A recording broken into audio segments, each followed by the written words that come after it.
త్రివిధ దళాలకు ప్రధాని మోదీ కీలక ఆదేశాలు ఇచ్చారు. ఆపరేషన్ సింధూర్ ముగియలేదన్నారు మోదీ. అటు నుంచి తుపాకీ గుళ్లు వస్తే ఇటు నుంచి మిస్సైల్స్ ప్రయోగించాల్సిందేనని ప్రధాని ఆదేశాలు ఇచ్చారు. ఆపరేషన్ సింధూర్తో ప్రపంచానికి కొత్త సందేశం ఇచ్చామని, ప్రతి రౌండ్లో పాకిస్తాన్ మరింత దిగజారిందన్నారు మోదీ.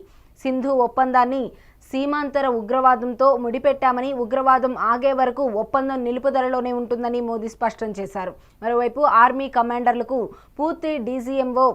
పూర్తి అధికారాలను కట్టబెట్టింది. కాల్పుల విరమణను పాక్ ఉల్లంఘించినందున ఆర్మీ కమాండర్లతో జనరల్ ఉపేంద్ర ద్వివేది భేటీ అయ్యారు. ఈ మేరకు ఆర్మీకి పూర్తి అధికారాలు ఇస్తూ నిర్ణయం తీసుకుంది.